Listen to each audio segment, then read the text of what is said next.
प्रयागराज के घूरपुर थाना क्षेत्र अंतर्गत ग्राम सभा नई बाजार में 15 अगस्त को 80वां स्वतंत्रता दिवस बड़े ही धूमधाम और देशभक्ति के माहौल में मनाया गया। कार्यक्रम का आयोजन आईएसपी कंपनी परिसर में हुआ, जिसमें नई बाजार समेत आसपास के कई गांवों से बड़ी संख्या में ग्रामीण शामिल हुए। वरिष्ठ नेता परवेज अशफाक सिद्दीकी की मौजूदगी में ध्वजारोहण किया गया। राष्ट्रगान के बाद स्वतंत्रता सेनानियों और वीर शहीदों को श्रद्धांजलि अर्पित की गई। समारोह में हिंदू मुस्लिम समुदाय के लोगों ने एक साथ शामिल होकर आपसी भाईचारे, प्रेम और सौहार्द का संदेश दिया। बच्चों, युवाओं, महिलाओं और बुजुर्गों में खासा उत्साह रहा। वक्ताओं ने कहा कि देश की तरक्की के लिए सभी वर्गों का एकजुट होना जरूरी है। स्वतंत्रता दिवस हमें एकता, अखंडता और शांति का संदेश देता है। अंत में देश की खुशहाली, तरक्की और अमन चैन की कामना की गई। प्रयागराज से संवाददाता बेलाल मंसूरी की रिपोर्ट। तो दर्शकों, मैं इस वक्त मौजूद हूँ प्रयागराज के थाना घोरपुर क्षेत्र अंतर्गत ग्राम सभा नई बाजार में आईएएसपी कंपनी में। आइए मेरे साथ जो है परवेज अशफाक सिद्दीकी जी है। आइए मैं उनसे आज जो है 80वें स्वतंत्र दिवस आज मनाया गया है। आइए मैं उनसे कुछ पूछ लेना चाहता हूँ, आज क्या संदेश देना चाहेंगे। आज जो है 80वें स्वतंत्र दिवस मनाया गया है, आप क्या संदेश देना चाहते हैं? आज 80वें स्वतंत्रता दिवस की मुबारकबाद देना चाहते हैं और इस मुबारकबाद के साथ साथ मैं ये बताना चाहता हूं कि आज का दिन हमारे लिए केवल जश्न का दिन नहीं है। आज का दिन हमारे लिए उन लाखों शहीदों को याद करने का दिन है जिन्होंने अपने खून से इस देश को आजाद करवाया। और हमारे लिए सिर्फ जश्न का दिन नहीं है, बल्कि उन लाखों शहीदों को याद करने का दिन है जिन्होंने अपने खून से इस देश की आजादी की इबरत लिखी। और मैं एक मुसलमान हूं, मुझे इस बात का गर्व है कि मैं भारत की मिट्टी में पैदा हुआ। मेरा ईमान मुझे सिखाता है कि अपने वतन से मोहब्बत करना और उसकी हिफाजत करना हमारी जिम्मेदारी है। और आजादी की लड़ाई में हिंदू, मुस्लिम, सिख, ईसाई सब लोगों ने मिलकर लड़ा। सब लोगों की लहू इस मिट्टी में शामिल है आजाद करवाने में। और हमारे स्वतंत्रता संग्राम में हर धर्म के लोगों ने बढ़ चढ़ के हिस्सा लिया।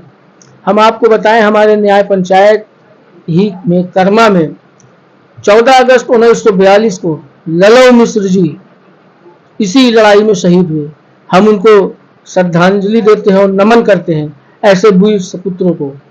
और हमारी पहचान अलग हो सकती है, हमारी पूजा अलग हो सकती है, हमारी इबादत अलग हो सकती है, लेकिन हमारा वतन अलग नहीं हो सकता, हमारा तिरंगा अलग नहीं हो सकता, हमारा देश अलग नहीं हो सकता।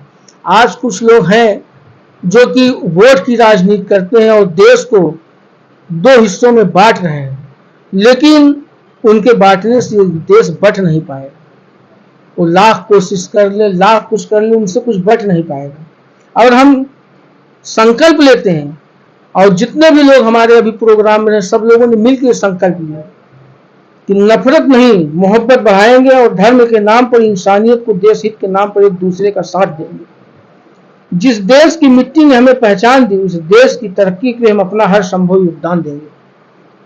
और मैं यही देश और प्रदेश के लोगों को आवाज देना चाहता हूं कि जिस तरीके से हमारा देश आज से 80 वर्ष पहले आजाद हुआ, हिंदू, मुस्लिम, सिख, ईसाई सब लोगों ने मिलकर लड़े और लड़ के अपने देश को आजाद कराया, तो वही चीज आज भी होना चाहिए।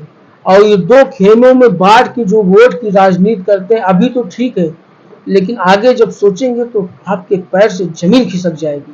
ये देश को कहां पहुंचा दिए हैं, आज हमारा देश कहां पहुंच गया है। सन 2014 से लेके सन 2026 12 साल में देश को दो हिस्सों में बांट दिया गया है। और मुस्लिमों का जो नुकसान हो रहा है, मुस्लिमों के साथ साथ सबसे बड़ा अगर इस देश में किसी का नुकसान हो रहा है तो दलितों का हो रहा है। 15 अगस्त और 26 जनवरी पे केवल मोहब्बत देखने को मिलती है, उसके बाद जो है राजनीति अलग हो जाती है। इस पे आप क्या कहना चाहेंगे? देखिए, ये भारतीय जनता पार्टी के लोग देश को उस मोहरे पे ला के खड़ा कर दिए हैं। 15 अगस्त और 26 जनवरी पे नहीं, ये मोहब्बत हमेशा के लिए कायम होनी चाहिए। ये चाहे वो गणतंत्र दिवस हो या स्वतंत्रता दिवस हो, लेकिन हम चाहते हैं कि मोहब्बत हमेशा कायम रहे। लोग चुनाव के दौरान आएंगे, आपके अंदर इतनी नफरत पैदा कर देंगे, वो चले जाएंगे, लेकिन आपको एक वहीं रहना है। आपका पड़ोसी हिंदू है, मुस्लिम है, हम उनके यहाँ दीपावली पे गुजिया खाने जाते हैं, होली पे गुजिया खाने जाते हैं, वो ईद पे हमारे यहाँ सेवैयाँ पीने आते हैं। तो ये सन 2014 के पहले बहुत देखने को मिलती थी, लेकिन इस वक्त इस देश को भारतीय जनता पार्टी ने एकदम नफरत की आग में झोंक दिए हैं। और मैं ये आवाज देना चाहता हूं कि नफरत के लोगों अगर आपके दरवाजे पे आए, उनको घर से भगा दें। और हमारा देश जो जैसे पहले था, जिस तरीके से आजाद हुआ, अंग्रेजों से हम लोगों ने लड़ा, पाकिस्तान जैसे लोगों को हम लोगों ने मात दिया, तो उसी तरीके से एकता और अखंडता को बनाए रखें और इनके राजनीति में न बटें। ये अच्छा, आप आज क्या संदेश देना चाहते हैं? आपके जो है फैक्ट्री पे हिंदू मुस्लिम लोग ज्यादा से ज्यादा हिंदू लोग आए थे, आप क्या संदेश देना चाहेंगे? हमारे यहाँ ऐसा कुछ है नहीं। हमारे यहाँ पूरा हम लोग उन्हीं के बीच में पले बड़े हैं और वो हमारे बीच में पले बड़े हैं। हमारे यहाँ हिंदू मुस्लिम तो अब जाना, हिंदू मुस्लिम था ही नहीं। वो हमारे यहाँ होली पे आते थे, गुजिया पहुंचाने भी, हम उनके घर भी जाते थे और हम भी सेवई पहुंचाने जाते थे और सेवई पीने में वो हम लोगों के यहाँ भी आते थे। ये तो भारतीय जनता पार्टी जब से आई है, देखिए इनके पास कोई मुद्दा नहीं है। इनके पास, इनसे अगर कहिए कि आप डिबेट में बैठे 5-6 सीट छोड़ के बात करें, ये डिबेट से भाग जाएंगे।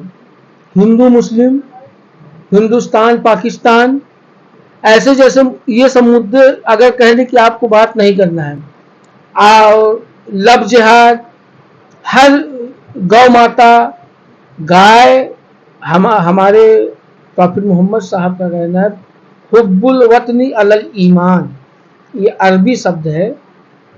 वतन से मोहब्बत करना ईमान का आधा हिस्सा है। हम तो कहते हैं गाय को राष्ट्रीय माता घोषित कर दें, और गाय की घी मुफीद होती है, गाय का गोश्त नुकसानदायक है। तो हम लोग गाय के किसी के धर्म को ठेस पहुंचाने के लिए, कोई भी मुसलमान जो मुसलमान है वो गाय को जबा नहीं करेगा, न उसको उसके गोश्त को खाएगा। और ये साइंटिस्ट भी कहते हैं गाय का घी खाना, गाय का दूध पीना दिमाग तेज करेगा, और गाय का गोश्त आपके सेहत के लिए हानिकारक है। तो हम यही संदेश देना चाहते हैं देश के, प्रदेश के हिंदू भाई को, मुस्लिम भाई को, सब एकता और अखंडता को बनाए रखें।